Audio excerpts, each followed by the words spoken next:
आदिशक्ति भगवती भुवनेश्वरी का चरण कमल में प्रणाम गरेर अब देवी भागवत महापुराण को आज यद्यपि अनुष्ठान को दृष्टिले दोस्रो दिन हो, तर पनि पहिलो दिनको र दोस्रो दिनको समेत कथालाई संक्षिप्त रूपमा अगाडि बढाइन्छ। यस कार्यक्रमका आयोजक यजमान परिवार र उपस्थित हजुरहरू जति हुनुहुन्छ सबैका हृदयभित्र विराजमान हुने शक्ति स्वरूपिणी भगवतीलाई प्रणाम छ। हामीले समय समयमा विभिन्न पुराणहरू लगाउँछौं, कहिले भागवत, कहिले गणेश पुराण, कहिले शिव पुराण, कहिले सूर्य पुराण, अरु पनि पुराणहरू छन्। ती विभिन्न पुराणहरू लगाउँदा अथवा विभिन्न अनुष्ठान गर्दा अलग अलग नामले भगवानको पुकारा गरिन्छ। गणेश पुराण लगाउनु पर्दा गणेश नै सबैभन्दा श्रेष्ठ देवता हुनुहुन्छ भनेर पूजा गरिन्छ। गणेश चतुर्थीमा पूजा गर्नुहुन्छ, मंगल चौथीमा पूजा हुन्छ। पुष महिनामा सूर्यको व्रत गरिन्छ। सूर्यको व्रत गर्दा सूर्य नै सबैभन्दा ठुलो देवता भनेर पूजा गरिन्छ। एकादशी अथवा द्वादशी अथवा भागवतको कथा सुन्दा भगवान नारायण सबैभन्दा श्रेष्ठ देवता भनिन्छ। शिवरात्रि अनि यो बाल चतुर्दशी साउनको सोमबार पूजा गर्नु पर्यो भने शिवजी सबैभन्दा श्रेष्ठ भनिन्छ। अहिले हामी देवी भागवत श्रवण गर्दैछौँ। यहाँ देवी तत्व, देवी सबैभन्दा श्रेष्ठ भनिन्छ। अब यो के होला भन्ने अन्योल पनि हुन्छ। यसको समाधान गर्दै यहाँ सुरुको मङ्गलाचरणमा भनिएको छ, जुनसुकै देवताको उपासना गरे पनि, जस्तै ब्रह्माजीले सृष्टि गर्नु पर्यो, ब्रह्माजीले सृष्टि गर्नुहुन्छ भनिन्छ। ब्रह्माजीले सृष्टि गर्न पनि सृष्टि गर्ने शक्ति चाहिन्छ। विष्णुले पालन गर्नुहुन्छ भन्ने कुरा आउँछ, विष्णुले पालन गर्दा पनि पालन गर्ने शक्ति चाहिन्छ। शिवजीले संहार गर्नुहुन्छ भनिन्छ, संहार गर्दा पनि शक्ति चाहिन्छ। ब्रह्मा, विष्णु, महेश्वर, इन्द्र, रुद्र, चन्द्र जति देवताहरूको नाम लिए पनि सबैले आफ्ना कर्म गर्नका लागि शक्ति चाहिन्छ। त्यति मात्रै होइन, हजुर हामी पनि शक्ति नभइकन केही गर्न सक्दैनौँ। गर्न नसक्ने काम परिआयो भने म सक्दिन भन्छौँ। शक्ति नभइकन हामीलाई केही पनि काम गर्न सम्भव छैन। त्यसैले अन्यत्र अरु पुराणहरूमा अलग अलग देवताका नाम आए पनि सबैको महिमा प्रकाशित हुँदा हुँदै पनि सबै देवताको साथमा शक्ति आवश्यक पर्ने भएको हुनाले शक्ति तत्व सर्वश्रेष्ठ हो। त्यो शक्ति तत्वलाई हामीले कसरी अनुभव गर्ने त भन्दा, हामी मनुष्यले मात्रै होइन, पशुपक्षीले मात्रै होइन, हाम्रा जडीबुटी, रुख, लहरा पातहरूले पनि चेतनाको रूपमा, थाहाको रूपमा जुन तत्वको अनुभव गर्दछन् त्यो शक्ति तत्व हो। सबै प्राणीहरूभित्र कुनै न कुनै रूपमा चेतनाको अंश छ। बढी सचेत मानिसहरूमा, सचेत प्राणीहरूमा चेतनाको बढी अंश होला। हामीलाई जड जस्ता लाग्ने प्राणीहरूमा चेतनाको अंश कम होला। यति मात्रै नभएर बोट बिरुवा, लहरापात, वृक्षहरूमा पनि चेतना छ अरे। अहिले त्यो विज्ञानका अनुसन्धाताहरूले पनि भनिसके, त्यहाँ पनि चेतना छ, त्यहाँ पनि प्राण छ, त्यसले पनि थाहा पाउँछ। त्यहाँ पनि चेतनाको रूपमा उनै भगवती भुवनेश्वरी हुनुहुन्छ। त्यसैले देवी भागवतको सुरुको मङ्गलाचरण गर्दा सबैको हृदयभित्र चेतनाको रूपमा रहने आदिशक्ति ब्रह्मविद्या स्वरूपिणी भगवतीलाई कोटि कोटि प्रणाम छ भनेर प्रणाम गरिन्छ। चण्डी पढ्दाखेरि सबैको हृदयभित्र चेतनाको रूपमा रहने भगवती भनेर प्रणाम गरिएको छ। या देवी सर्वभूतेषु चेतनेत्यभिधीयते नमस्तस्यै नमस्तस्यै नमस्तस्यै नमो नमः। सबै प्राणीहरूको हृदयभित्र चेतनाको रूपमा रहनुहुने भगवती भुवनेश्वरीलाई प्रणाम छ। त्यही भगवती भुवनेश्वरीलाई यहाँ पनि सर्वचैतन्य रूपां तां सबैको चेतना रूप भएकी आद्यां विद्यां च धीमहि आदिशक्ति महाविद्या स्वरूपिणी भगवतीलाई हामी ध्यान गर्दछौँ। बुद्धिं यानः प्रचोदयात् जुन भगवती भुवनेश्वरीले हाम्रो बुद्धिलाई सत्कर्तव्यमा प्रेरित गरिदिनुहोस्। गायत्री मन्त्र जप्दा पनि प्रचोदयात् आउँछ। हाम्रो बुद्धिलाई हाम्रो बुद्धिवृत्तिलाई सत्कर्ममा लगाइदिनुहोस्, भगवानको चरणमा लगाइदिनुहोस् भनेर भनिन्छ। यस प्रकार सुरुमा मङ्गलाचरण गरेको छ। महात्म्यको मङ्गलाचरणमा पनि अझ विशेष रूपमा बताइएको छ कि सृष्टौ या सर्गरूपा सृष्टि गर्ने बेला यो जगतलाई सृष्टि गर्ने बेला ब्रह्माजीले सृष्टि गर्नुभयो त भन्छौँ, तर ब्रह्माजीमा पनि सृष्टि शक्ति हुनुपर्छ। हो त्यो सृष्टि शक्ति रूप भएकी भगवती। अनि जगतको पालन गर्ने बेला विष्णुले पालन गर्नुहुन्छ भन्छौँ, तर विष्णुलाई पनि पालन गर्ने शक्ति चाहिन्छ। त्यसकारणले पालनी शक्ति रूपिणी। अनि रुद्रले संहार गर्नुहुन्छ भनिन्छ। रुद्रले संहार गर्दा रौद्री शक्ति भन्ने भगवती भुवनेश्वरी हुनुहुन्छ। त्यस्तै भगवती भुवनेश्वरी हाम्रो हृदयभित्रको चेतना नै वाणी बनेर प्रकट भइदिनुहुन्छ। वाणी शब्द बनेर बाहिर प्रकट हुँदा मैले केही अहिले बोल्दैछु अथवा हजुरहरू बोल्ने बेला बोल्दै हुनुहुन्छ, बोल्ने बेला म के बोल्छु भन्ने सोचेर त्यो सोचाइलाई, त्यो चेतनालाई, त्यो विचारलाई, त्यो थाहलाई वाणीको रूपमा प्रकट गर्नुहुन्छ। वाणीको रूपमा, शब्दको रूपमा, आवाजको रूपमा प्रकट गर्दा बाहिर निस्किसकेपछि, मुखबाट प्रकट भइसकेपछि त्यो वाणी, त्यो शब्द बैखरी भनिन्छ, जो अरूको कानले पनि सुन्न सक्छ। मुखबाट बाहिर छरिसक्यो, प्रकट भइसक्यो। त्यस्तो अवस्थामा त्यो वाणीलाई बैखरी वाणी भनिन्छ। त्यो बैखरी वाणी प्रकट हुनुभन्दा अलि अगाडि घाँटीतिर त्यो आवाज रहँदा आवाजको एक किसिमको अर्थ प्रकट भएको छ, तर बाहिर शब्द सुनिने गरी आएको छैन। त्यसलाई मध्यमा वाणी भन्छन्। त्यो मध्यमा वाणीको रूपमा पनि उही भगवती हुनुहुन्छ। त्यो मध्यमा वाणी प्रकट हुनुभन्दा अझै अगाडि के भन्न खोजेको थाहा छैन, तर केही हो। त्यस किसिमको चेतना प्रकट हुने दोस्रो स्टेप, जसलाई पश्यन्ती भनेर भनिन्छ, ती तीनै किसिमका वाणीहरूको मूल स्वरूप चाहिँ परा भनिन्छ। हामीले कहिले कहिले देवीको नाम लिँदा पराम्बा भगवती भन्छौँ, आदिशक्ति भन्छौँ। पराम्बा भगवती भनेको परावाणीको रूपमा रहने भगवती भुवनेश्वरी, जो पश्यन्ती, मध्यमा र बैखरी वाणीको पनि मूल कारण हुनुहुन्छ।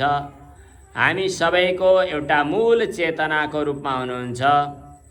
ती तीनटै रूपमा वाणी प्रकट हुने भगवती भुवनेश्वरी नै हो। हाम्रो शरीरबाट, हाम्रो इन्द्रियबाट जे जति कर्म गरिरहेका हुन्छौँ, हरेकमा थाहाको आवश्यकता पर्छ। त्यो थाहाको रूपमा प्रकट हुने, चेतनाको रूपमा प्रकट हुने भगवती भुवनेश्वरी नै हुनुहुन्छ। त्यस्तै निर्गुण निराकार भन्छौँ भगवतीलाई, शक्ति, जुन शक्तिको बाहिर आकार त छैन, निराकार हुनुहुन्छ, निर्गुण हुनुहुन्छ। तर पनि कहिले कहिले भक्तहरूलाई कृपा गर्न भगवती भुवनेश्वरीले गुणलाई स्वीकार गर्नुहुन्छ, सगुण साकार बन्नुहुन्छ अनि प्रकट हुनुहुन्छ। प्रकट हुँदा कहिले महाकाली बनेर, कहिले महालक्ष्मी बनेर, कहिले महासरस्वती बनेर भक्तहरूलाई रक्षा गर्नुहुन्छ। भगवतीका यी अलग अलग स्वरूप छन्, अलग अलग अवस्था छन्, अलग अलग गुण विशेषले, कार्य विशेषले स्वरूप बनेका छन्। त्यस्तै भगवती भुवनेश्वरीको आराधनामा अहिले हजुरहरू हुनुहुन्छ। यो नवरात्रको समय हो। 9 रातसम्म अथवा 9 दिनको पुरा अनुष्ठान, 9 दिन 9 रातको व्रत हुन्छ। यतिखेर यो व्रतमा हामीले जानेर नजानेर देवी भगवतीको उपासना गरेका हुन्छौँ, शक्ति प्राप्त गरेका हुन्छौँ, शक्तिको आराधना गरेका हुन्छौँ। यस अवस्थामा हजुरहरू जुट्नु भएको छ। हजुरहरू सबैलाई शक्ति स्वरूपिणी भगवतीको कृपा प्राप्त होस्। आदिशक्ति पराम्बा भगवतीको, जगत जननी दुर्गा भगवतीको। अब पुराणको आरम्भ हुन्छ। यो नैमिषारण्य नाम गरेको क्षेत्र छ। यता यो सायद भारतमै पर्छ, उत्तर प्रदेशतिर।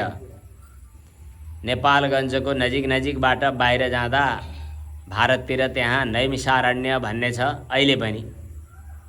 नाम लिँदा नैमिषारण्यको नाम भएको हुनाले त्यही ठाउँ हो शास्त्रमा बताएको भन्ने चलन छ।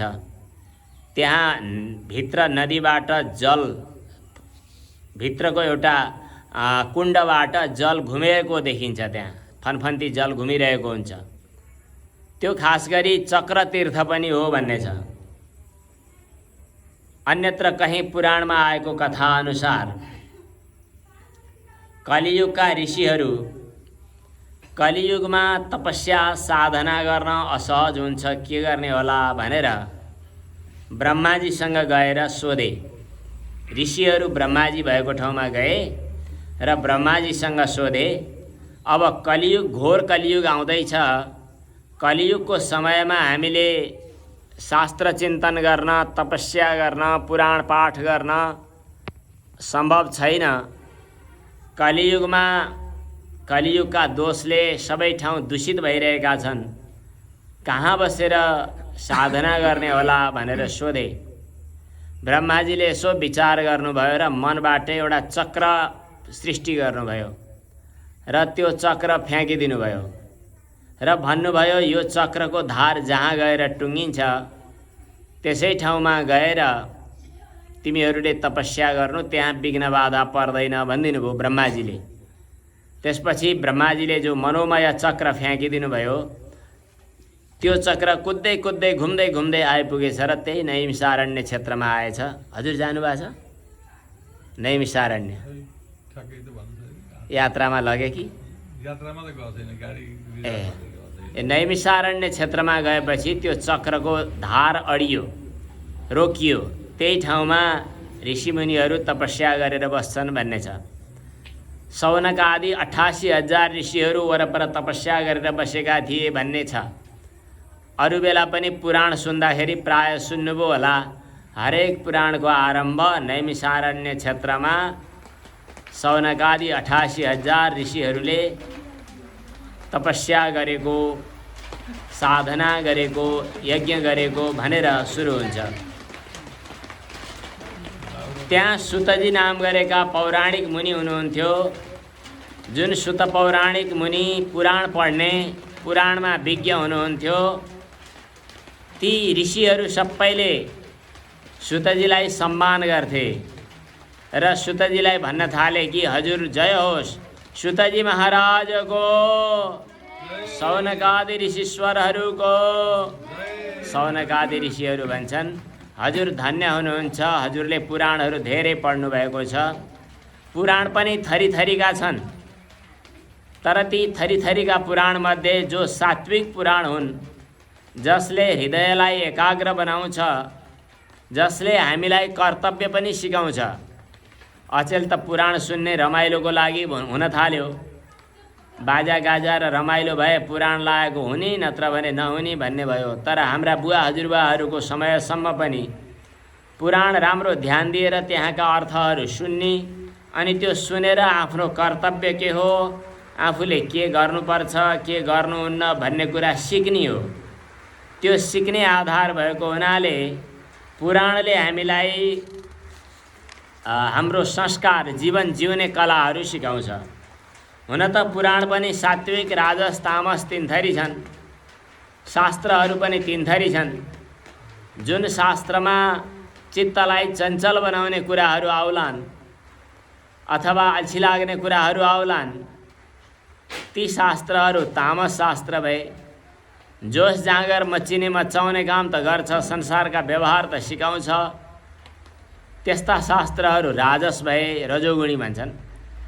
अनि जुन शास्त्र पढ्दा चित्त एकाग्र हुन्छ, आफै भित्र रहेको भगवती भुवनेश्वरीलाई चिन्न सकिन्छ, त्यस्ता खाले शास्त्रहरू चाहिँ सात्विक शास्त्रहरू हुन्छन्। तिनमध्ये यो भागवत नाम गरेको पुराण जो हो ज्यादै महत्त्वपूर्ण छ। अमृत पिएर पनि अमर बन्न सकिन्छ भन्छन्, तर मोक्ष हुँदैन। तर भागवत पुराण श्रवण गरेर मुक्ति पनि प्राप्त हुने भएको हुनाले अमृत भन्दा पनि यो श्रीमद् भागवत पुराण, देवी भागवत पुराण ज्यादै महत्त्वपूर्ण छ।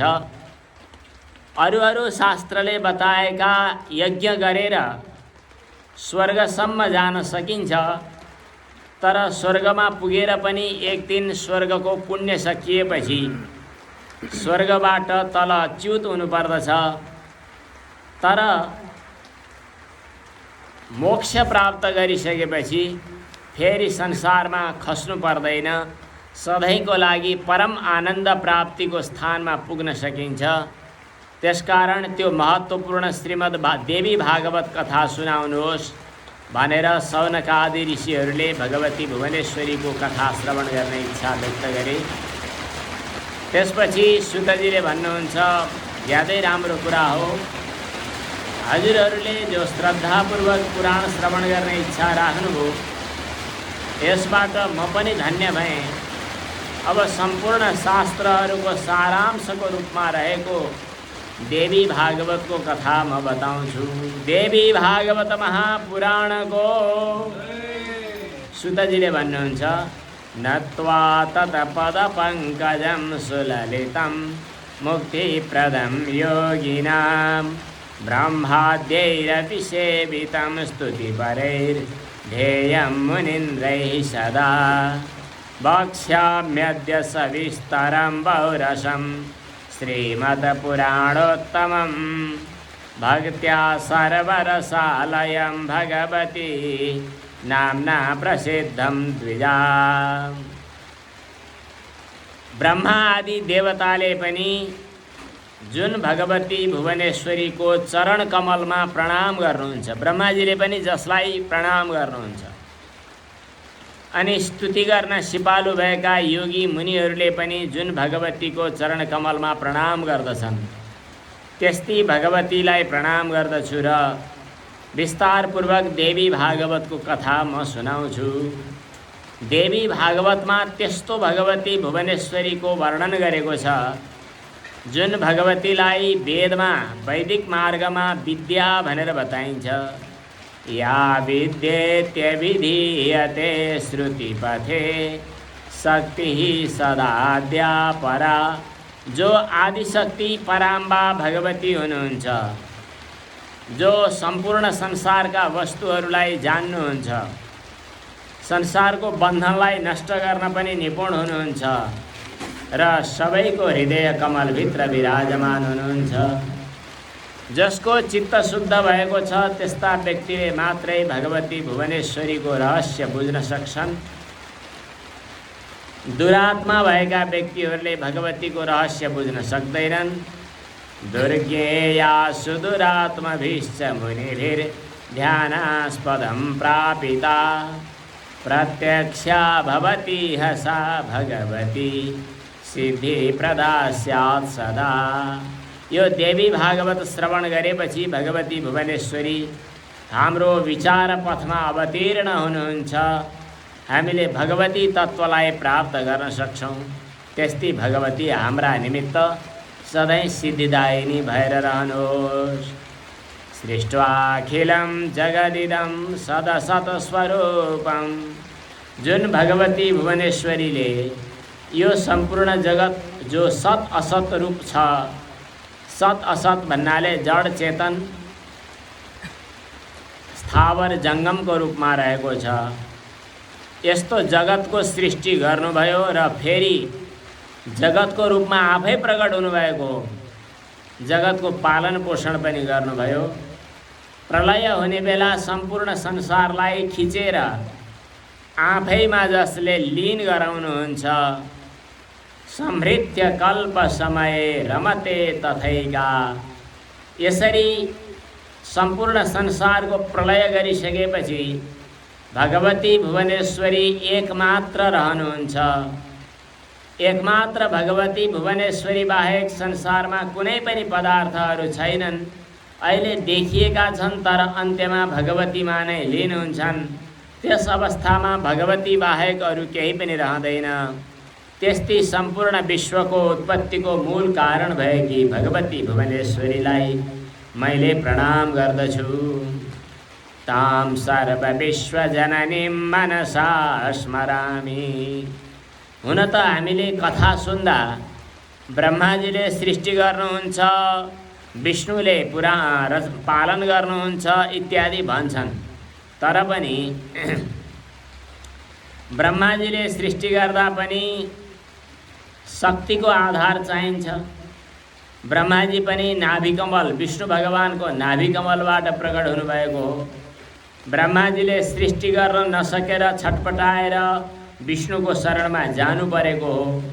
विष्णुलाई पनि फेरि ती मधुर कैटवले हैरान पारेको हो।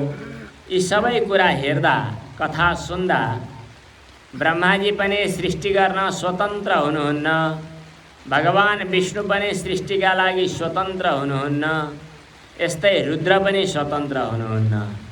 सबैलाई प्रेरणा दिने भगवती भुवनेश्वरी हुनुहुन्छ। त्यस्तै भगवती भुवनेश्वरीलाई म प्रणाम गर्दछु भन्नुहुन्छ। त्यसपछि अब म देवी भागवत हजुरहरूलाई सुनाउँछु। सावधान भएर सुन्नुहोस्। यहाँ 18,000 श्लोकहरू छन्, 12 स्कन्ध छन् र 318 अध्याय छन्। हरेक अध्यायमा श्लोक सङ्ख्या कति छ भन्ने पनि वर्णन गर्नुभयो र हरेक पुराणहरूको लक्षण वर्णन गर्नुपर्दा जहाँ सृष्टिको वर्णन हुन्छ, जहाँ सृष्टिको विस्तारको चर्चा हुन्छ, वंश परम्पराको कथा हुन्छ, मन्वन्तर चरित्र हुन्छ अनि वंशानुचरित्र समेत गरेर 5 लक्षणले युक्त भएका पुराणहरू हुन्छन्। यी पुराणहरूमध्ये देवी भगवतीको पुराण यो महत्त्वपूर्ण छ।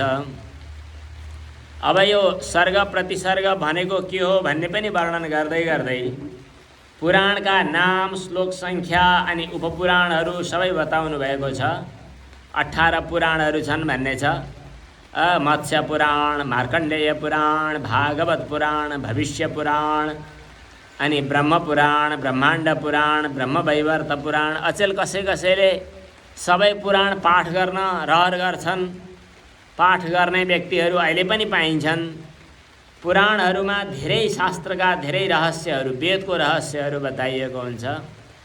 तीमध्ये सबैभन्दा श्रेष्ठ यो श्रीमद् देवी भागवत महापुराण छ। 18 पुराण बनाइसकेपछि सत्यवतीका छोरा वेदव्यासले यो पुराण रचना गरेको त वेदव्यासले हो। हुन त पुराण त अनादिकालदेखि चलिआएको ज्ञान हो।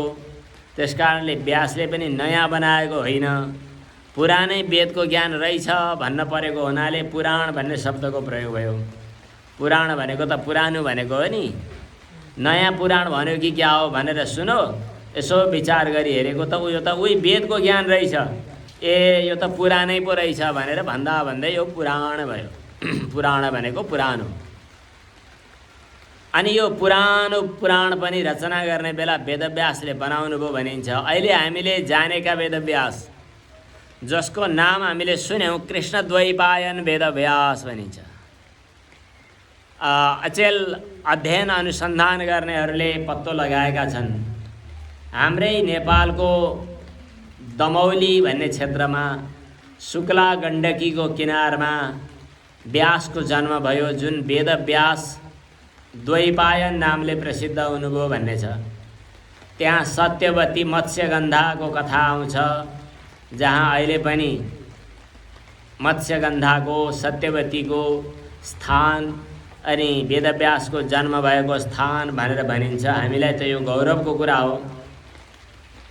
तर अहिले जो वेदव्यास बन्नुभयो यस्ता वेदव्यासहरू युग युगमा कल्पमा अलग अलग वेदव्यासहरू हुने गर्थे। उहिले पहिलो युगमा पहिलो पटक पहिलो द्वापर युगमा ब्रह्माजी आफै वेदव्यास हुनुभयो। दोस्रो पटकको द्वापर युगमा प्रजापति व्यास बन्नुभयो। तेस्रो पटकको द्वापर युगमा शुक्राचार्य व्यास बन्नुभयो। चौथो द्वापर युगमा बृहस्पति अनि सविता सूर्य अनि यमराज अनि इन्द्र वशिष्ठ अनि सारस्वत त्रिधामा त्रिवृष यस्ता भरद्वाज पनि व्यास हुनुभएछ। वशिष्ठ पनि व्यास हुनुभएछ। त्रैयारुणी धनञ्जय जस्ता अलग अलग ऋषिहरू पनि व्यास हुँदै हुँदै आएको। अहिले 28औं कलियुग हो। हाम्रो त हिसाब किताब धेरै लामो छ क्या र। त्यो लामो हिसाब किताब अनुसार हाम्रो यो सृष्टि भएदेखि अहिलेसम्म अरबौं वर्ष बितेको कुराहरू आएको छ। अहिले 28औं पटकको फन्को कलियुगको फन्को मारिएको छ। यसको प्रसङ्ग त धेरै लामो छ। अहिले 28औं कलियुगमा चाहिँ कृष्णद्वैपायन वेदव्यास बन्नुभएको छ र वेदव्यासले यो पुराण रचना गरेर आफ्ना छोरा सुकदेवजीलाई पढाउनु भएको छ। सुकदेवजी पनि फेरि अरणी मन्थनबाट पैदा हुनुभएको हो। त्यो सुकदेवजीलाई पढाउनु भएको यो श्रीमद् भागवत कल्पवृक्ष समान छ। कल्पवृक्ष भनेको मनले कल्पना गरेको फल दिने वृक्ष। पहिले कल्पवृक्ष पाइन्थ्यो रे, अहिले त पाइँदैन, थाहा छैन खै। तर कल्पवृक्ष भनेको जे चाह्यो त्यही फल दिने। यो देवी भागवत पनि कल्पवृक्ष जस्तै छ। संसारको भोग चाहने व्यक्तिहरूका लागि अर्थात् जसले विषय भोगहरू चाहन्छन् त्यस्ता व्यक्तिहरूका लागि देवी भागवत श्रवण गरेर फल पनि प्राप्त हुन्छ। सन्तति नभएकाहरूका लागि सन्तान प्राप्त हुन्छ। पितृहरूको उद्धार होस् भन्ने चाहनाले देवी भागवत लगाउने हो भने पितृहरूको उद्धार पनि हुन्छ। यस्तै धन सम्पत्ति प्राप्ति अनि सांसारिक सुखभोग प्राप्ति पनि हुन्छ। तर जसले निष्काम भावनाले मोक्ष प्राप्त गर्ने इच्छाले देवी भागवत श्रवण गर्दछन् त्यस्ता व्यक्तिहरूका लागि मोक्ष नै पनि प्राप्त हुन्छ। जगज्जननी दुर्गा भगवती को, आदिशक्ति वेदमाता गायत्री को। यस प्रकार पुराणका संख्या अनि पुराणमा अलग अलग युगमा अलग अलग व्यासको वर्णन भएको कुरा सबै बताउनु भयो। र शौनकादि ऋषिहरूले सोध्नुहुन्छ व्यास कसरी उत्पन्न हुनुभएको हो, व्यासबाट सुकदेवजी कसरी पैदा हुनुभएको हो र सुकदेवजीलाई वेदव्यासले कसरी यो देवी भागवतको उपदेश गर्नुभएको हो, यो सबै कुरा विस्तारपूर्वक सुन्न पाए हुन्थ्यो भनेर भन्नुभएको छ। अनि त्यसको उत्तरको रूपमा सुतजीले वेदव्यासको कथा बताउनुहुन्छ। वेदव्यास त पराशर मुनिका छोरा हुनुहुन्छ। पराशरका छोरा। त्यही दमौली क्षेत्रमा भनिन्छ। एकपटक पराशर मुनि त्यही बाटो पारी जान खोज्नुभयो। पारी जान खोज्दाखेरि नदी तर्नु पर्ने थियो। नदीमा डुङ्गा तर्नु पर्थ्यो। त्यहाँ एउटा कोही माझी थिए। माझीलाई डुङ्गा तारिदिनु पर्यो भन्दै गर्दा उनले आफूलाई फुर्सद नभएको कुरा गरे र छोरीलाई पठाए। छोरीको नाम मत्स्यगन्धा थियो। ती मत्स्यगन्धाको जन्म नै विचित्रको छ। त्यो पछि कथा आउँछ। उनको शरीरबाट माछाको जस्तो गन्ध आउँथ्यो, मत्स्यगन्धा। अनि तिनै छोरीलाई पार तर्न भनेर पठाइयो। पठाउँदा भगवानको इच्छा पराशर मुनिको मनमा कतै कतै काम भावना प्रकट भयो र ती मत्स्यगन्धालाई विभिन्न कुराहरू सोधे। पराशर ऋषिले सोध्नुभयो। मत्स्यगन्धा विवाह नभएकी कुमारी। तर वेद पराशर मुनिले आफ्नो काम भावनाले अभिप्रेरित भएर मत्स्यगन्धालाई कुमारी अवस्थामा नै कुमारीको कौमार्य सुरक्षित रहने गरी गर्भवती बनाउनुभयो। तर कुमारी नै रहने गरी अयोनिज जन्म भनेर भनिन्छ। अनि तिनै मत्स्यगन्धाबाट वेदव्यास मुनिको जन्म भएको हो। त्यसकारणले मत्स्यगन्धाका पुत्र सत्यवतीको पुत्रको रूपमा भनेर बताइन्छ। त्यसपछि ती मत्स्यगन्धा जो थिइन् उनको शरीरबाट पहिलेको जस्तो दुर्गन्ध पनि आउन छोड्यो र सुगन्ध फैलिन थाल्यो। उनको नाम अब सत्यवती रह्यो। सत्यवतीका छोरा वेदव्यास सानैदेखि तेजस्वी, सबै शास्त्रमा पारङ्गत भएका, त्यस्तो भएको हुनाले वेदशास्त्र विचार गरेर वेदशास्त्र पढेर त्यसको आधारमा पुराणको रचना पनि गर्नुभयो भन्ने छ। शास्त्रको रचना त गर्नुभयो, तर सधैँ शास्त्रकै चिन्तनमा लागेको हुनाले विवाह गर्ने, गृहस्थाश्रममा बस्ने त्यस्तो मौका परेकै थिएन वेदव्यास मुनिको। पुराण वक्ता वेदव्यास मुनिको जय होस्। वेदव्यास मुनि आफ्नो सरस्वती नदीको किनार भनिन्छ। अहिलेको हिसाब किताबले हेर्दा सरस्वती नदी त अहिले देखिँदैन, तर पहिले पहिले सरस्वती नदी पनि थियो। वेदमा चाहिँ पञ्चनद्यः सरस्वतीम अपियन्ति सस्रोतसः भनेर सरस्वती नदीको चर्चा आउँछ। कहीँ कहीँ पुराणहरूमा यो प्रयागराजमा, प्रयाग भन्ने थाहा छ नि हजुरहरू जानुहुन्छ। हुन त आदि प्रयाग भनेर देवघाटलाई पनि मानिन्छ, तर एउटा प्रयाग भारतमा इलाहाबाद भन्ने ठाउँको नजिकमा अहिले पनि छ। त्यहाँ गङ्गा र यमुना दुईटा नदी आएर मिसिन्छन्। ती गङ्गा र यमुनाको बिचमा सरस्वती नदी पनि आएकी छन्। भित्रभित्रै सरस्वती नदी पनि छन् भनेर तीनटा नदीहरू छन् भन्ने मानेर त्रिवेणी भनिन्छ। सरस्वती नदी चाहिँ अव्यक्त भएर रहेकी बगेकी छन् भन्ने छ। सरस्वती नदीको किनारमा वेदव्यास मुनिको आश्रम थियो। त्यो आश्रममा बस्दै गर्दा एक दिन एउटा विचित्रको दृश्य देख्नुभयो। यो देवी भागवत अत्यन्त व्यावहारिक शास्त्र पनि हो। केवल मोक्षको मात्रै कुरा नभएर व्यवहारका कुराहरू पनि हुन्छन्। जसरी हामी पनि कहिले कहिले व्यवहारमा मन अल्मलिएको, अत्तालिएको, कहिले नसोच्न पर्ने कुरा सोचेको हुन्छ नि। कहिले कहिले मनमा चाहिँ कुरा खेल्न नहुने कुरा पनि खेलिरहेका हुन्छन्, छटपटी भइरहेको हुन्छ। कहिले मनमा के आफ्नै हाँगा पलाइरहेका हुन्छन्, विचारका हाँगा।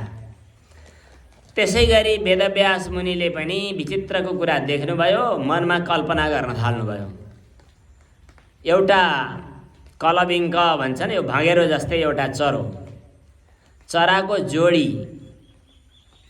जोडी भन्नाले भाले पोथी दुईटै एउटा रुखको हाँगामा बसेर खेलिरहेका थिए। ती दुईटा भाले पोथी सँगै बसेर खेलिरहेको देखेर वेदव्यास मुनिको मनमा कुरा खेल्न थाल्यो। हेर हेर कस्तो राम्रो चरा, भर्खरै अण्डबाट पैदा भएको, रातो रातो मुख भएको, यस्तो यस्तो भर्खरै पैदा भएको त्यस्तो बच्चा छ। त्यो बच्चालाई गोडमा राखेको छ।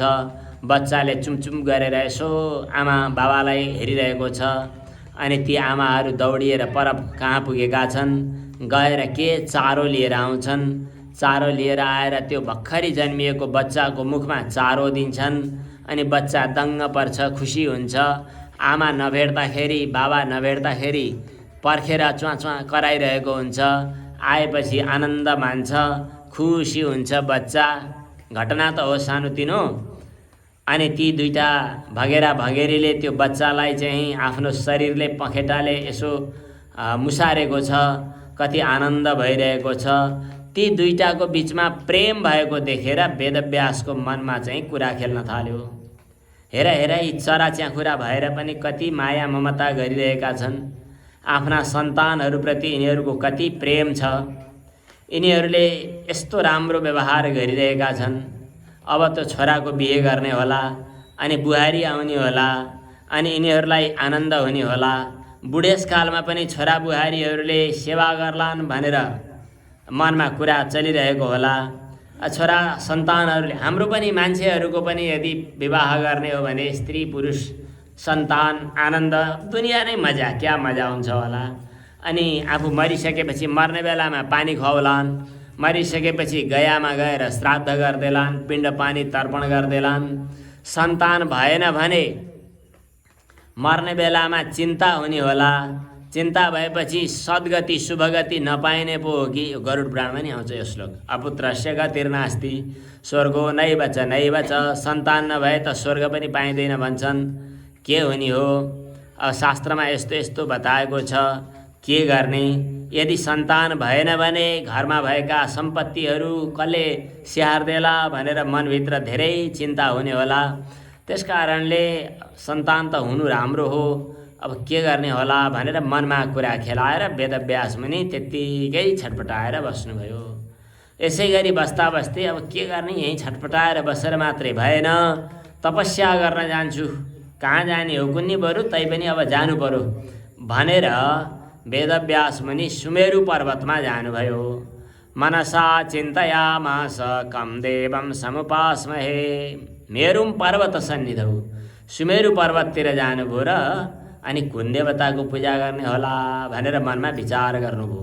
विष्णुको गर्ने कि कहिले कहिले हामीलाई पनि कसको मन्त्र जप्ने एउटा गुरु चाहिन्छ भनेको त्यसै भएर हो।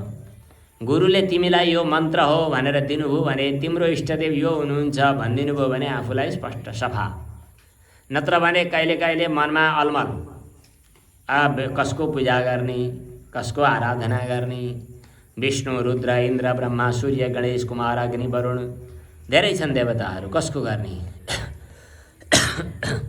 यसै गरी चिन्ता मानेर बसिरहेको बेला वेदव्यास भएको ठाउँमा देवर्षि नारद मुनि वीणा बजाउँदै आइपुग्नुभयो। नारायण नारायण भन्दै नारद मुनि आइपुग्नुभयो। देवर्षि नारद मुनिको अब घरमा गुरुहरू आउनुभयो भने अचेल त अतिथि देवो भव भनेर होटलमा लेख्दा रहेछन्। पहिले पहिले अतिथि देवो भव भनेको अतिथि गुरुहरू आउनुभयो भने आदर सत्कारपूर्वक सम्मान गरेर आसनमा राख्ने, पाउ धुवाउने, प्रणाम गर्ने, भोजन गराउने इत्यादि चलन थियो। वेदव्यास मुनिले नारदको स्वागत सत्कार गर्नुभयो र त्यसपछि चाहिँ कुशल प्रश्न भयो। त्यसपछि नारद मुनिले सोध्नुभयो, हजुरको अनुहार हेर्दा मनमा सन्तुष्टि छैन जस्तो लाग्छ। मन छटपटिने मान्छेको अनुहारै हेर्दा थाहा हुन्छ। चुप चुप चुप गरिराखेको छ, त्यो छुचुन्द्रो जस्तो, त्यो मुसाको जस्तो चुक चुक चुक गरिराख्यो। शास्त्र पढेर, तपस्या गरेर, साधना गरेर, मन्त्र जपेर हामीले पाउने पहिलो सिद्धि भनेको मनको चञ्चलता समाप्त हुनु हो। मन हाम्रो नोकर त हो, हामीले लगाएको काम मनले गर्नै पर्छ, तर मनको नोकर हामी होइन। आज अवस्था यस्तो छ कि घरमा काम गर्न राखेको नोकर घरको मालिक भइसक्यो, घरको मालिक चाहिँ नोकर जस्तै भइसक्यो। हामी जीवात्मा जो हौ नि, हाम्रो अन्तःकरण भनेको मन साधन हो, इन्द्रिय हाम्रा साधन हुन्। तर यी इन्द्रियहरूले हामी मालिकलाई नै घिच्याएर तानेर विषयरूपी खाडलमा लगेर लडाइदिन्छन्, हामीलाई थाहा नै हुँदैन। नारद मुनिको मन, वेदव्यास मुनिको मनमा चिन्ता भइरहेको नारदले थाहा पाउनुभयो र भन्नुभयो, हजुरको मन चिन्तित जस्तो लाग्छ, हजुरलाई किन यस्तो भइरहेको छ? वेदव्यास मुनिले भन्नुभयो, सन्तान नभए सद्गति हुँदैन भन्छन्। मेरो पनि बिहे गरेको छैन, सन्तान पनि छैनन्, अब के गर्ने होला? यो अलि नौला खाले कथा छन्, भागवतमा यस्तो कथा हुँदैन, देवी भागवतको अलग कथा छ। सबै कुरा तपस्याबाट प्राप्त हुन्छ भन्ने सुनेर तपस्या गर्न आएको, तर कसको पूजा गर्ने, कसको साधना गर्ने, कसको तपस्या गर्ने, के गर्ने होला भनेर नारद मुनिसँग वेदव्यास मुनिले सोध्नुभयो। नारद मुनिले भन्नुभयो, यो कुरा चाहिँ एउटा अर्कै कथा सुनाएर म हजुरलाई भनिदिन्छु। कुनै जमानामा, कुनै समयमा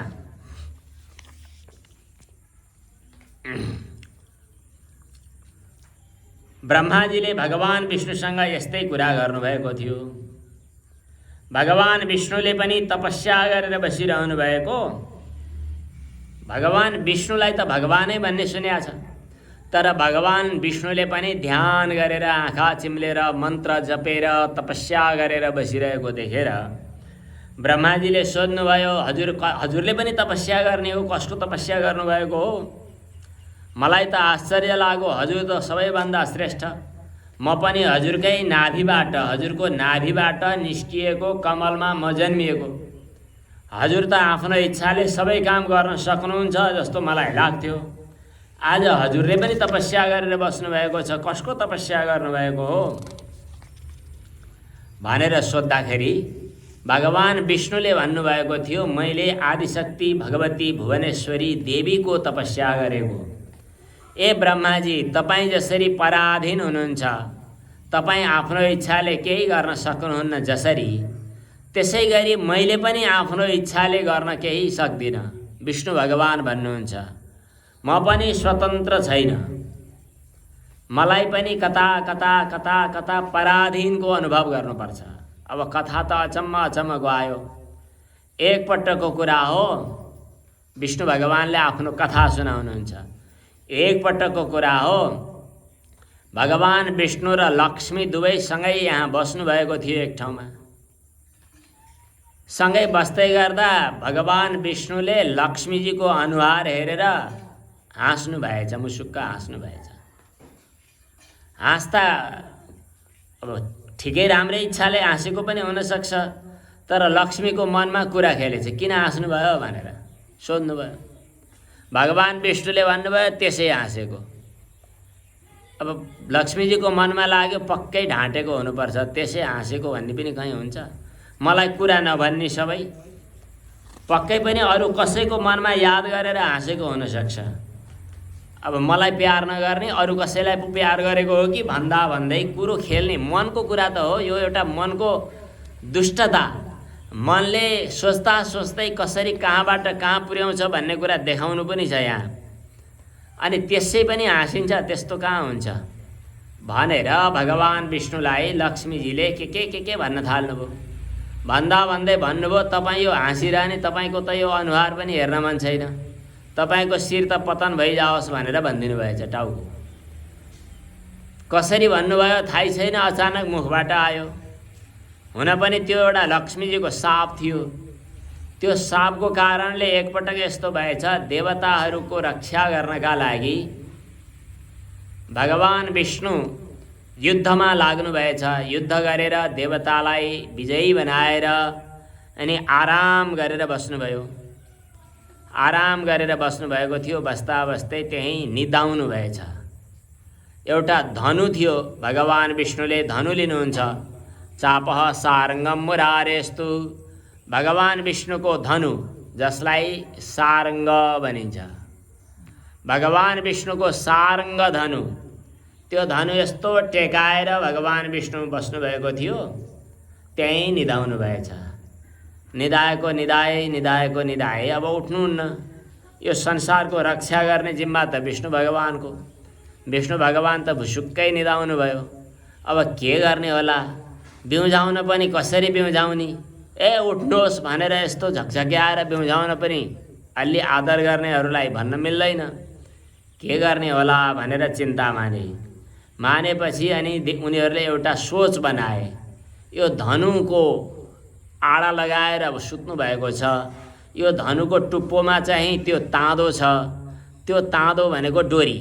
त्यो डोरीलाई चाहिँ धमिराले काट्दियो भने अनि त्यो धनु स्वाट खुल्छ अनि भगवान विष्णुको निद्रा भङ्ग हुन्छ भनेर त्यो ताँदो काट्नका लागि धमिरालाई अनुरोध गरे। देवी भागवतमा यस्तै विचित्र कथा छन्। अनि धमिराले भन्यो, मैले पनि यस्तो काम गर्न चाहन्न, तिमीहरू आफ्नो स्वार्थका लागि काम गरिरहन्छौ, मलाई के फाइदा हुन्छ भनेर धमिराले भन्यो। अनि ब्रह्माजीले भन्नुभयो, धमिरा तिमीलाई पनि यज्ञको भाग मिल्नेछ। यज्ञमा स्वाहा स्वाहा गर्दाखेरि जे आहुति दिइन्छ त्यो आहुति अग्निमा नपरेर बाहिर परेको जो हुन्छ त्यो बम्री धमिराहरूको लागि हुनेछ भनिन्छ।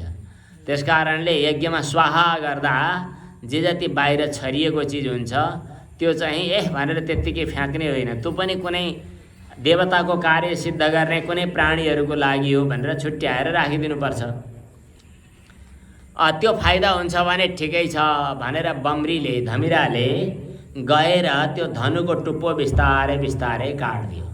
काटेपछि डोरी जब टुटेपछि ट्याङ आवाज आयो। त्यो डोरीसँग बाण पनि लगाइएको थियो। त्यो बाण उछुट्टिएर भगवान विष्णुको टाउको नै शिरच्छेदन नै भयो। टाउको नै अलग भइसकेपछि देवताहरूलाई अर्को हाहाकार भयो। अब के गर्ने होला, भगवान विष्णुको शिर नै अलग भइसक्यो भनेर आत्तिएर सबै छटपटाए। त्यसपछि के गर्ने भनेर चिन्ता मान्दै उनीहरू भगवती भुवनेश्वरी देवीको शरणमा गए। हे भगवती भुवनेश्वरी देवी, हामी हजुरका शरणमा आएका छौँ। हामीले गल्ती गर्यौँ, हाम्रो कारणले भगवान विष्णुको शिर छेदन भयो।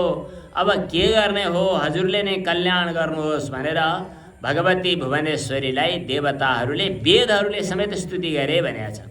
नमो देवी महामाये विश्वोत्पत्ति करे शिवे निर्गुणे सर्वभूतेशी मातः शंकर कामदे। जय दुर्गे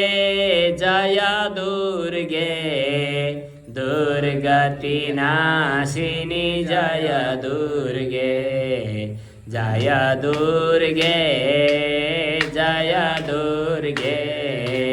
दुर्गति नाशिनी जय दुर्गे।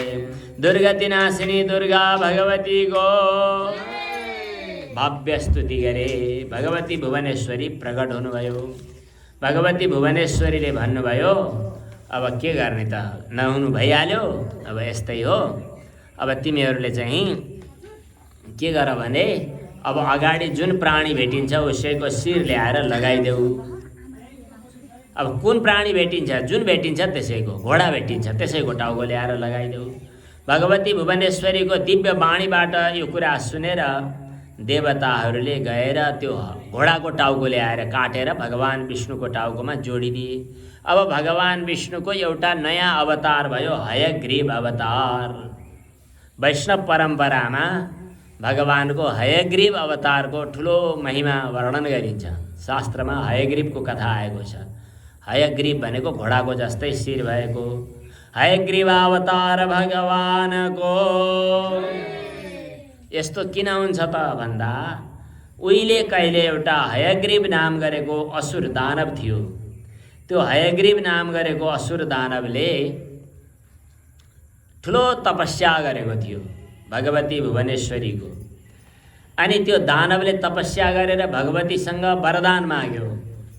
भगवतीसँग भन्यो म कहिल्यै पनि नमरौँ भनेर। भगवतीले भन्नुभयो त्यस्तो शर्त हुन सक्दैन, कोही न कोही कुनै न कुनै दिन मर्नै पर्ने हुन्छ। कुनै शर्त राखेर भन, मर्दै नमर्ने कुरा नगर भनेपछि हयग्रीवले भन्यो त्यो दानवले, एउटा अर्को दानव थियो त्यस्तो, त्यो दानवले भन्यो मेरो जस्तै शिर भएको हयग्रीवबाट मात्रै मेरो मृत्यु हो। संसारमा म जस्तो मनुष्यको शरीर घोडाको टाउको भएको त कोही छैन, त्यसकारणले यस्तैबाट मात्रै मृत्यु होस् भनेको थियो। भगवतीले तथास्तु भन्नुभएको थियो। अनि त्यो दैत्य यति उन्मत्त भएको थियो कि त्यो दैत्यले देवताहरूलाई पनि जितेर वेदलाई पनि अपहरण गरेर पाताल लोकमा लगेको थियो। त्यो दानवलाई मार्नु थियो। त्यसकारणले भगवान विष्णुले हयग्रीवको अवतार लिनुभएको हो। हयग्रीव अवतार भगवानले गएर त्यो हयग्रीवै नाम गरेको असुरलाई मारेर अनि वेद उद्धार गरेर लिएर आउनुभएको हो। त्यसकारणले वेदको प्रकट गर्ने जसरी हामी वराहावतार भगवानले पृथ्वीलाई उद्धार गर्नुभयो भनेर पढेका हुन्छौँ अन्यत्र, त्यसै गरी त्यो हयग्रीव नाम गरेको दानवलाई मारेर भगवान विष्णु हयग्रीवले वेदलाई उद्धार गरेर लिएर आउनुभएको हो। भगवान विष्णु भन्नुहुन्छ म पराधीन छु। म पराधीन भएको हुनाले म पनि सर्वे सर्वा होइन।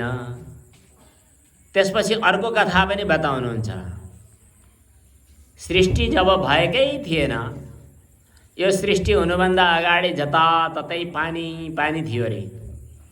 अब त्यो कसरी थियो, किन थियो, आजको विज्ञानले हेरेर यो त्यस्तो देखिँदैन, त्यसकारणले विज्ञानले भनेको ठिक हो, पुराणमा भनेको बेठिक हो भनेर भन्ने जमाना पनि आयो केही वर्ष, केही समय।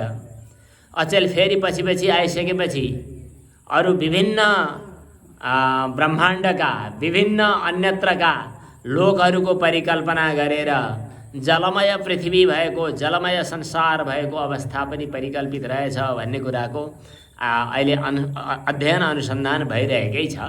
त्यतातिर प्रसङ्ग हाम्रो होइन, हामी अहिले त्यता जाँदैनौँ।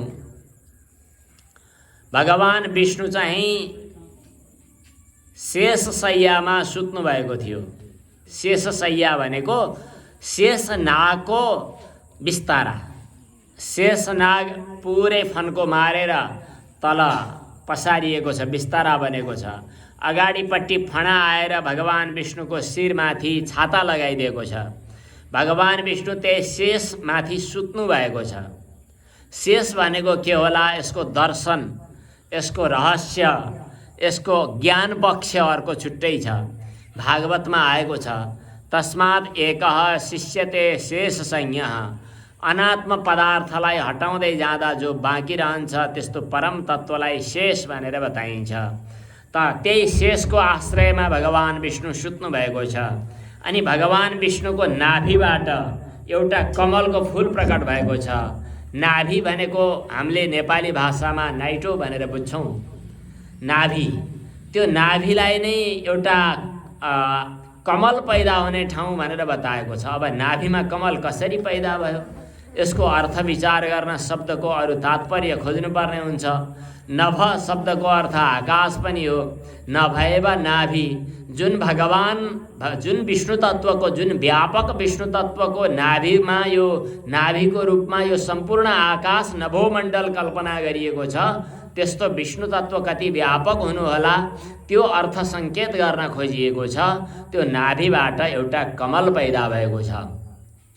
त्यो कमलको टुप्पोमा, माथि फूलमा ब्रह्माजी आफू भएको पाउनुहुन्छ। ब्रह्माजीका 4 मुखहरू छन्। ब्रह्माजी त्यहाँ बस्नु भएको छ, तर ब्रह्माजीले यताउति हेर्नुहुन्छ, केही देख्नुहुन्न। त्यतिखेरै भगवान विष्णुको कानको मैलबाट 2टा दानव पैदा भए, मधु र कैटभ नाम गरेका। कथा सुन्दा अचम्म लाग्छ। यसको दर्शनको पक्ष विचार गर्यो भने फेरि चित्त बुझ्छ। मधु र कैटभ नाम गरेका 2टा दानव चाहिँ कानको मलबाट पैदा भए भनेर शास्त्रमा बताइयो। हामीले कुरा सुन्छौँ नि, कुरा सुनेर कुनै कुराको खेती जब पैदा हुन्छ त्यो कानको मलबाट दानव पैदा भए भनेको। अहिले त नयाँ नयाँ वस्तुहरू यस्तो आएको छ, त्यो मलाई चाहियो। कुरा सुनेर अनि त्यो सुनेको आधारमा कुनै वस्तुको आसक्ति भयो, त्यो मधु हो। आसक्ति गरिएका वस्तु प्राप्त भएन, रिस उठ्यो भने त्यो कैटभ हो। काम र क्रोध नाम गरेका 2टा दानवहरू सुनाइका भरमा हाम्रा पनि पैदा हुन्छन्। भगवान विष्णुका कानेगुजीबाट 2टा दानव पैदा भए भन्नुको रहस्य अर्थ यस्तो छ। ती मधु र कैटभ नाम गरेका 2टा दानव चाहिँ खल्लबल्ल मचाउँदै दौडिन थाले। ती दौडिँदै गएर ब्रह्माजी भएको ठाउँमा गएर ब्रह्माजीलाई, ब्रह्माजीको कमल हल्लाएर बस्नै नदिने भए। हैरान परेर ब्रह्माजी आउनुभयो र ब्रह्माजीले भगवान विष्णुको ठुलो स्तुति गर्नुभयो। भगवान विष्णु पहिला प्रकट नै जाग्नु भएन, अनि योगनिद्रा भगवतीको स्तुति गर्नुभयो। अनि योगनिद्रा भगवतीले अलिकति आफ्नो निद्रा शक्तिलाई हटाइदिएपछि भगवान विष्णु प्रकट हुनुभयो। भगवान विष्णु प्रकट भएपछि विष्णुसँग युद्ध गर्नका लागि मधु र कैटभ पनि आए। मधु र कैटभसँग युद्ध गर्दा भगवान विष्णुले पनि नसक्ने हुनुभयो। हैरान परेपछि अनि अन्तिममा भगवान विष्णुले भगवती भुवनेश्वरीको स्तुति गर्नुभयो। भगवती भुवनेश्वरीको स्तुति गरेर देवी भगवतीको कृपा प्राप्त गर्नुभयो। कृपा प्राप्त गर्ने, देवीको कृपा प्राप्त गर्ने भनेको के हो भने नि हाम्रो विचार ठिक पैदा हुने हो कि। शास्त्रमा एउटा कुरा आएको छ, न देवा दण्डमादाय रक्षन्ति पशुपालवत् यस्य ते हितमिच्छन्ति बुद्ध्या संयोजयन्ति तम्। हामीले देवीको आराधना गर्छौँ, देवी भगवती ठ्याक्कै प्रकट भएर हाम्रो हात समातेर यता आऊ उता जाऊ भन्ने होइन। भगवती भुवनेश्वरीले हाम्रो विचार शक्तिलाई सत्मार्गमा असल कर्ममा प्रेरित गरिदिनुहुन्छ। देवी भगवतीले असल मार्गमा हाम्रो विचार लगाइदिनु भयो भने त्यसैबाट हाम्रो कल्याण हुन्छ। त्यो एउटा शक्ति आराधनाको फल हो। शक्ति आराधना गरेर अथवा देवताको पूजा गरेर, एउटा उदाहरणको लागि हामी ग्रह पूजा गर्छौँ। ग्रह कहाँ छन् अहिले ब्रह्माण्डका पल्ला छेउमा? कहाँ सूर्य, कहाँ बृहस्पति, कहाँ शुक्र, कहाँ शनि। ती ग्रहको यहाँ थोरै थालीमा चन्दन फुल हाल्छौँ अनि ती ग्रह कसरी खुसी हुने हुन्, ती ग्रहले आएर हामीलाई कसरी राम्रो बाटो दिने हुन् त्यो थाहा छैन। तर हामीलाई हाम्रो शरीरभित्रै पनि ती ग्रहको एउटा एउटा अंश छ। हाम्रो शरीरमा जो ऊर्जा छ, जो तापक्रम छ, त्यो चाहिँ सूर्यको अंश हो। र हामी सूर्य तत्त्वको आराधना गर्दा ती आकाशमा भएका सूर्यले प्रत्यक्ष लट्ठी लिएर आउनु पर्दैन।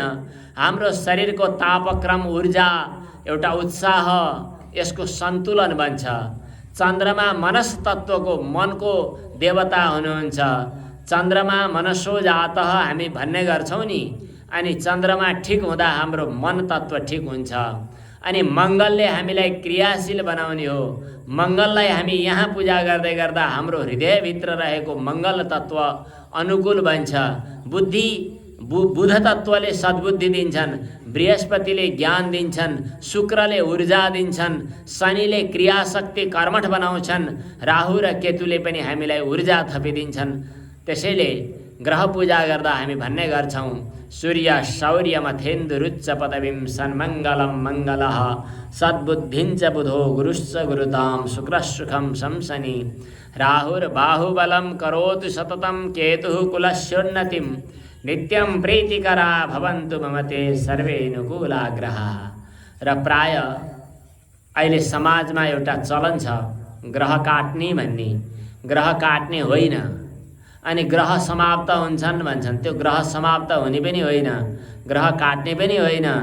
तिनै ग्रहहरू हाम्रो लागि अनुकूल हुनुपर्छ। ग्रह अनुकूल भएर नै हामीले राम्रा फल प्राप्त गर्छौँ। काटेर त कहाँ अनुकूल हुन्छन् र?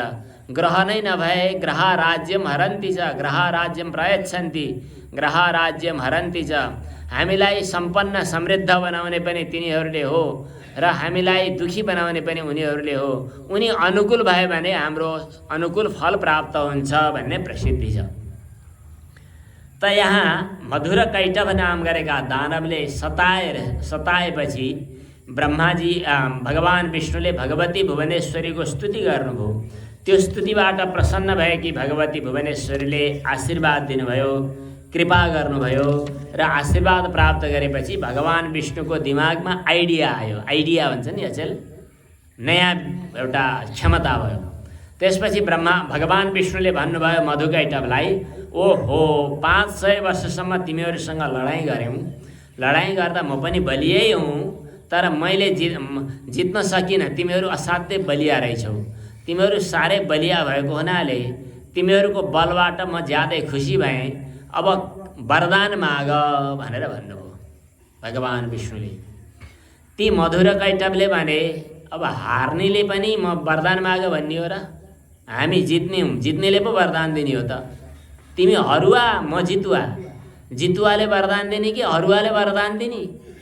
तिमीले वरदान दिने होइन, तिमी माग हामी दिन्छौँ भनेर भने। कसले? मधुर कैटभले। भगवान विष्णुले भन्नुभयो, लौ त नि त्यसो भए ठिकै छ, म वरदान माग्छु है त, मागेको कुरो फेरि दिनुपर्ने हुन्छ। अनि विष्णुले भन्नुभयो, त्यसो भए तिमी मधुर कैटभहरू मेरो हातबाट मरिजाऊ भनेर भन्नुभयो। कस्तो अप्ठ्यारो वरदान मागेको होला, अब के गर्ने होला भनेर फेरि भगवान विष्णुले यसो विचार गर्नुभयो। वरदान के अरे मेरो हातबाट मर भनेर भनिदिएपछि मधुर कैटभले विचार गरे। मधुर कैटभले सोचे कि अब नाइ भन्न त मिल्दैन, किन वरदान दिन्छु भनिसकेका छ। वचनको पक्का हुने चलन पहिले त असुरहरूमा पनि थियो। त्यसो भए कुरो छोटो है, यहाँ फेरि मेरो ध्यान बाढियो मेरो। त्यसो भए मधुर कैटभले भने यहाँ वरपर पानी छ, जमिन त कहीँ छैन, पानीमा मार्न पाइन्न, जमिनमा मार्न पर्छ भनेर भन्ने, किन जमिनै छैन। त्यसपछि भगवान् विष्णुले विचार गर्नुभयो, ठिकै छ त, अब यिनीहरूलाई जमिन चाहिएको न हो भनेर आफ्नो यो पेडौला, आफ्नो साँप्रालाई फराकिलो पार्नुभयो, यी जमिन यहीँ त छ भनेर भन्नुभयो र आफ्नो हातबाट मधुर कैटवलाई मार्नुभयो। यो चण्डीमा पनि छोटो कथा आउँछ। यो कथाको रहस्य अर्थ, तात्पर्य अर्थ चाहिँ अर्कै छ भन्नाले मधुर कैटव काम र क्रोधका प्रतीक हुन्। कर्णमल भनेको हामीले कुरा सुन्दा नै यी काम र क्रोधका मूल बिउहरू अङ्कुरित हुन्छन् भन्ने कुराहरू हो। तर आदिशक्ति भगवती भुवनेश्वरीको कृपा प्राप्त गरेपछि मधुर कैटव काम र क्रोध जस्ता दुष्ट भावहरू भने राक्षस आसुर भावहरू समाप्त हुन्छन् भन्ने पनि कथा हो। अनि त्यसपछि मधुर कैटवलाई भगवती भुवनेश्वरीको कृपाबाट विष्णु भगवानले मार्नुभयो र ती मधु कैटवलाई मारिसकेपछि अनि तिनैको बसाबाट यो पृथ्वी विस्तार हुँदै हुँदै गयो भन्ने पनि कथा आएको छ। भगवान विष्णुले ब्रह्माजीलाई भन्नुभएको कथा नारदले वेदव्यासलाई बताउँदै हुनुहुन्छ। भन्नुहुन्छ कि विष्णु भगवानले म पनि पराधीन छु, ब्रह्माजी पनि पराधीन हुनुहुन्छ, विष्णु पनि पराधीन हुनुहुन्छ। कसको अधीनमा हुनुहुन्छ त भन्दा भगवती भुवनेश्वरी, जगतकी आमा, जगत जननी दुर्गा भगवतीको अधीनमा हुनुहुन्छ। भगवती दुर्गा देवीले कृपा गर्नुभयो भने मैले केही आफूले सोचेका कामहरू गर्न सक्छु, भगवतीको कृपा भएन भने सक्दिनँ। त्यसकारणले भगवती भुवनेश्वरी नै सर्वश्रेष्ठ हुनुहुन्छ भनेर भगवान विष्णुले बताउनु भएको कुरा नारद मुनिले पनि भनिदिनु भयो वेदव्यासलाई। कथाको प्रसङ्ग उताको आएर यहाँ जोडिएको छ।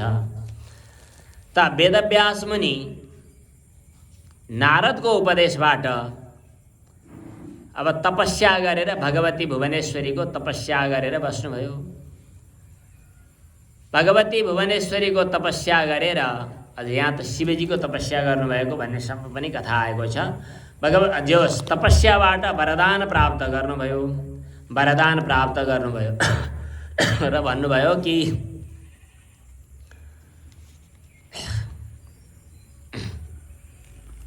शूलपाणिं नमस्कृत्य जगामाश्रममात्मनः स गत्वाश्रममेवासु बहुवर्षश्रमातुरः। तपस्याबाट वरदान प्राप्त गरेर वेदव्यास मुनि आफ्नो आश्रममा फर्किनुभयो र आफ्नो आश्रममा लामो समयपछि आउनुभएको। ऋषिहरूका आश्रममा प्राय अग्निहोत्र गर्ने चलन हुन्छ। अग्निहोत्र भनेको हवन स्वाहा शोधा गर्नुपर्ने, अग्निहोत्र गर्दा अग्नि बालिरहनुपर्ने। हाम्रो परम्परामा बुवाहरूका पालासम्ममा पनि घरमा आगो निभ्न हुन्न भन्ने चलन थियो। सकेसम्म मुढाहरू राखेर घरमा आगो निभ्न नदिने चलन थियो। घरमा अग्नि राखिरहनु भनेको अग्नि देवता हुन् भन्ने छ। ब्राह्मणको अग्नि देवता, गुरु अग्निर्द्विजातीनाम।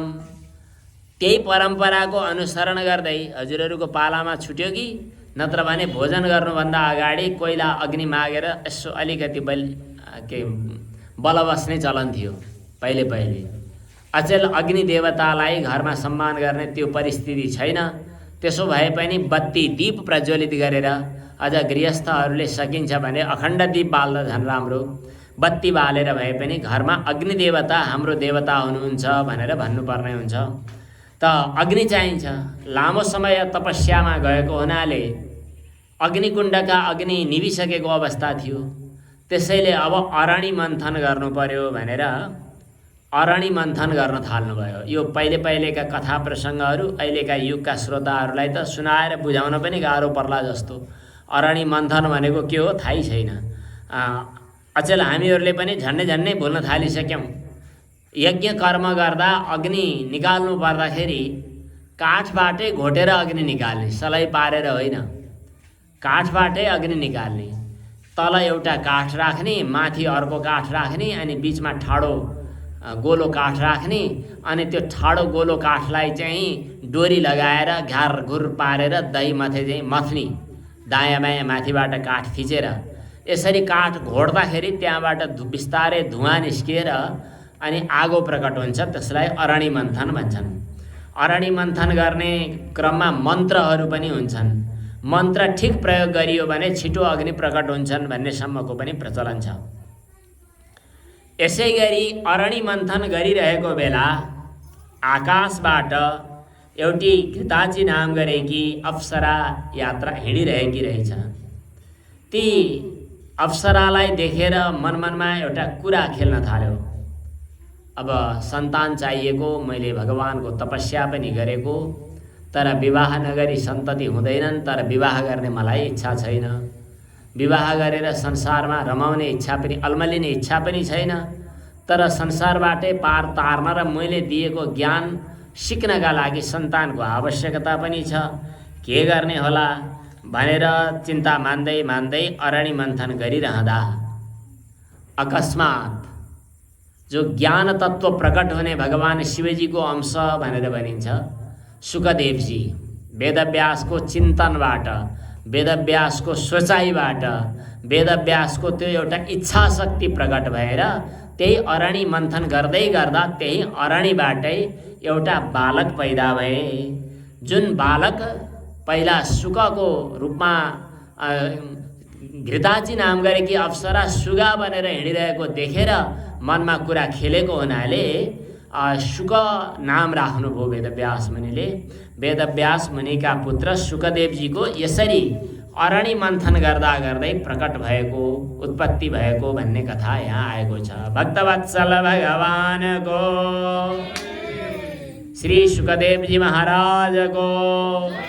यस बीचमा बुधको पुरुरवाका कथाहरू पनि आएका छन्। यी कथा फेरि प्रसङ्गान्तरमा अगाडि आउनेछन्। त्यसपछि तिनै शुकदेव नाम गरेका आफ्ना पुत्रलाई वेदव्यास मुनिले देवी भागवत पढाउनु भयो। शुकदेव नाम गरेका आफ्ना छोरा जो सानैमा ज्ञानी थिए अथवा ज्ञानी हुन चाहन्थे, ती छोरालाई मनमा ज्ञानी हुन पनि विभिन्न निमित्तहरू चाहिन्छन्। श्रीमद् भागवतमा आएको कथा अनुसार जन्मिँदा जन्मिँदै शुकदेवजी ज्ञानी हुनुहुन्थ्यो भन्ने कुरा आएको छ, तर यहाँ त्यस्तो छैन। यहाँ चाहिँ शुकदेवजीले सानै उमेरदेखि वैराग्य धारण गर्नुभयो, तर ज्ञान प्राप्त हुन बाँकी नै छ। पिताजीले भन्नुभयो कि अब तिमीले व्रतबन्ध संस्कार गर्यौ, अब तिमी ठुलो हुँदै गयौ, अब संसारका व्यवहारहरू सिक्नुपर्छ, बिस्तारै विवाह गर्नुपर्छ, अनि सन्ततिहरू जन्माउनुपर्छ। मैले तिमीलाई प्राप्त गर्न धेरै तपस्या गरेको हुँ, भगवानको कृपा प्राप्त भएर मात्रै तिमी जन्मिएका हौ। अब तिमीले पनि विवाह गरेर छोराबुहारीको आनन्द मैले लिन पाउनुपर्छ भनेर वेदव्यास मुनिले भन्नुभएको छ। तर शुकदेवजी महाराज भन्नुहुन्छ, मलाई यो संसारमा अल्म लिनु छैन। संसारका हरेक व्यक्तिहरू जति व्यवहारमा रहन चाहन्छन्, सुरुमा चाहिँ व्यवहारबाट सुख प्राप्त भयो भन्छन्, तर पछि बिस्तारै सबै दुखी नै हुन्छन्। सबै संसारका मानिस दुखी भएको देखेको छु। ब्रह्माजी पनि सुखी हुनुहुन्न। भगवान विष्णुले पनि लक्ष्मीसँगै बसेर पनि सुख प्राप्त गर्नुभएको छैन। ब्रह्माजी आफ्नी पत्नी ब्रह्माणीसँगै भएर पनि सुखी हुनुहुन्न। भगवान विष्णुले दुष्ट दैत्यहरूसँग युद्ध गर्नुपर्दा कतिपटक दुःख प्राप्त गरेको कुरा मैले सुनेको छु। भगवान शिवजीले पनि तपस्या गर्दा गर्दा उठेर बिचमै छोडेर दैत्यहरूसँग, दानवसँग युद्ध गर्न जानु परेको छ।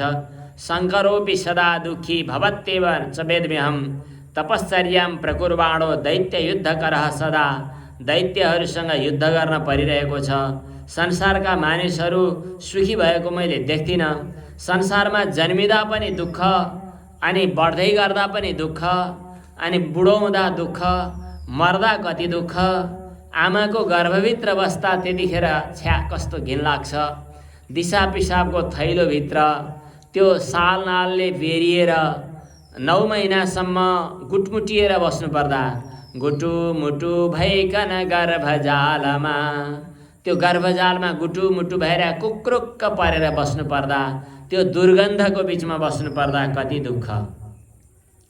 अब मरेपछि मर्ने बेलामा घिटी गर्दा कति दुःख, संसारमा बाँच्नका लागि के गर्नुपर्छ, कति माग्न हिँड्नु पर्ला, कति अरूसँग दाँत देखाउनु पर्ला, कति के गर्नु पर्ला, धेरै दुःख छ संसारमा। त्यसकारणले म संसारको व्यवहारको जन्जालमा फस्न चाहन्न भनेर शुकदेवजी पटक्कै मान्नु भएन। अनि शुकदेवजीले यो कुरा नमानेपछि वेदव्यास मुनिले भन्नुभयो, तिमीले चाहिँ यो देवी भागवत पढ त, यो देवी भागवत पढ्यौ भने तिमीलाई भगवती भुवनेश्वरीको उसबाट केही कुरा शिक्षा दीक्षा मिल्छ कि भनेर यो शास्त्रहरू सबै कुरा पढाउनु भयो। पढेपछि पनि वेदव्यास मुनिबाट त्यो शिक्षा दीक्षा प्राप्त गरेपछि पनि शुकदेवजीलाई चाहिँ सन्तुष्टि भएन। शुकदेवजीले भन्नुहुन्छ, मलाई यो व्यवहारमा अलमलिनु छैन। अनि वेदव्यास मुनिले भन्नुभयो, हेर व्यवहारमा बसेर पनि ज्ञान हुन्छ। एउटा जनकपुरका राजा जनक छन्, ती जनकको परम्परामा राजा भइकन पनि ज्ञानी हुने परम्परा छ। त्यसकारणले उनीहरूलाई विदेहराज पनि भनिन्छ। ती राजा जनक ज्ञानी छन्, व्यवहारमा बसेर पनि। गृहस्थ आश्रममा बसेर पनि ज्ञानी हुन सकिन्छ। गृहस्थ आश्रम साह्रै त्याज्य छैन। त्यसकारणले तिमीले गृहस्थ आश्रममा रहनुपर्छ भनेर भन्दा शुकदेवजीले भन्नुहुन्छ, राजा भएपछि अपराधीलाई दण्ड दिनुपर्छ, अनि राम्रो काम गर्नेलाई पुरस्कार दिनुपर्छ, अनि राजा भएपछि भेदभाव, सेना, शत्रु, मित्र, छिमेकी, दुश्मन सबै बेहोर्नुपर्छ। त्यो बिना त्यसै राजा ज्ञानी भएर बस्न पाइन्छ होला? कसरी हुन सक्छ? त्यो त मैले पत्याउन सकिनँ। बिना दण्डम कथम राज्यम करोति जनकः किल। दण्ड पुरस्कार बिना राज्य कसरी हुन सक्छ? दुनियाँमा संसारमा मानिसहरू सबै धार्मिक त छैनन्। धर्ममा मानिसलाई प्रेरित गर्न पनि दण्डको व्यवस्था गर्नु पर्ला।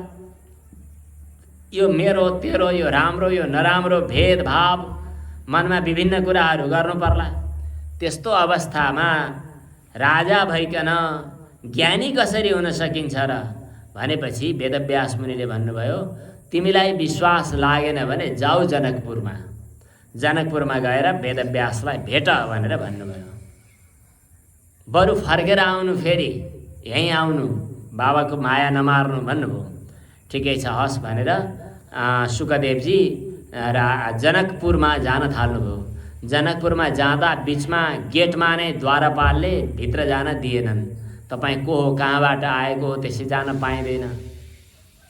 शुकदेवजीले चिन्ता मानेर भन्न थाल्नुभयो, राजा जनक ज्ञानी छन् भनेर आएको, ज्ञानी भएको त खुब ज्ञानी रहेछन् थाहा पाइयो। ढोकामै मलाई जान दिएनन्, भेदभाव यहीँबाटै सुरु भयो। अब कस्ता ज्ञानी होलान् र? होइन, कम्तीमा आफ्नो परिचय दिनुहोस् न, किन आउनु भएको हो भनेर भन्दै गर्दा अनि शुकदेवजीले द्वारपाललाई भन्नुभयो, राजा जनकलाई भेट्न भनेर आएको, अब भेट्न नै नपर्ला जस्तो भइसक्यो। ज्ञानी छन् भन्ने सुनेको, ज्ञानी भएको कुरो त थाहा पाइहालियो, भेदभाव यस्तो गर्दा रहेछन् भनेपछि त्यो द्वारपालले केही कुराहरू सोध्यो। त्यसको उत्तर दिएको सुनेर द्वारपाललाई लाग्यो, यी पक्कै पनि ज्ञानी हुने लक्षणका छन्, यिनलाई राजासँग भेट गराउँदा फरक पर्दैन। राजा जनक भएको ठाउँमा भेट गराउन लग्यो। राजा जनकले आफ्ना कुराहरू सबै बताउनु भयो। शुकदेवजीले पनि आफ्ना कुराहरू बताउनु भयो र अन्त्यमा राजा जनकले जुन गृहस्थ आश्रममा बसेर पनि ज्ञानी हुन सकिन्छ भन्ने सिद्धान्त स्थापित गर्नुभएको थियो, त्यो सबै कुराको शिक्षा दिनुभयो। त्यसपछि राजा जनकबाट ज्ञान प्राप्त गरेर शुकदेवजी फर्किएर आउनुभयो। राजा जनकले दिएको ज्ञान विचित्रको छ। हुन त हामी गृहस्थ आश्रममा व्यवहारमा रमाउन मन लागेर जनकको पक्ष लिने कुरा छुट्टै हो, तर ज्ञानी हुनुको तात्पर्य हो चित्तमा चञ्चलता कत्तिखेरै नहोस् र पूर्ण ब्रह्म परमात्माको सर्वदा सर्वथा अनुभव भइरहोस्। म त्यो पूर्ण सच्चित आनन्द घन परमात्माको अंश हुँ र वास्तवमा विचार गरी हेर्दा परमात्मा पनि सच्चित आनन्द स्वरूप हुनुहुन्छ। म पनि त्यही सच्चित आनन्द स्वरूप जीव हुँ। परमात्माको एक किसिमको अंश, एक किसिमको विचार गर्दै हेर्दा जीवात्मा र परमात्मामा कुनै भेद छैन। किनभने परमात्मा पनि सत चित आनन्द स्वरूप हुनुहुन्छ। म जीवात्मा पनि वास्तवमा आफ्नो स्वरूप विचार गर्दै हेर्दा सच्चित आनन्द स्वरूप छु। ममा जो मनमा कल्पनाहरू आउँछन्, सुखी दुखी भएको भ्रान्ति हुन्छ, त्यो केवल भ्रम मात्र हो। यस प्रकार आफूलाई मन बुद्धि अहङ्कार अनि शरीर इन्द्रिय प्राणभन्दा अलग शुद्ध चैतन्य आत्मा भएको र त्यो शुद्ध चैतन्य आत्मा परमात्मा भन्दा अभिन्न भएको अनुभव गर्ने दीक्षा प्राप्त गरिसकेपछि सुकदेवजी महाराज अब ज्ञानी बन्नुभयो अनि घरमा फर्किनुभयो र पिताजीको आज्ञा अनुसार विवाह पनि गर्नुभयो भन्ने प्रसङ्ग आएको छ। यस प्रकार सुकदेवजीले विवाह पनि गरेर सुकदेवजीबाट सन्तति पनि पैदा भएको प्रसङ्ग यो देवी भागवतमा आएको छ। यसरी देवी भागवतको प्रथम स्कन्धमा सुकदेवजीको विवाह सन्तति अनि ज्ञान प्राप्त गरेको प्रसङ्गसम्म आएर यो अनि महाभारतको कथाको पृष्ठभूमि जहाँ राजा सन्तनुको कथा, धृतराष्ट्र पाण्डु र विदुरको उत्पत्ति भएको कथा समेत भएर प्रथम स्कन्धको चरित्र पूर्ण भएको छ। भक्तवत्सला भगवतीको, जगज्जननी दुर्गा माताको, सद्गुरुदेव भगवानको, सत्य सनातन धर्मको जय दुर्गे जय दुर्गे दुर्गति हारिणी जय दुर्गे जय दुर्गे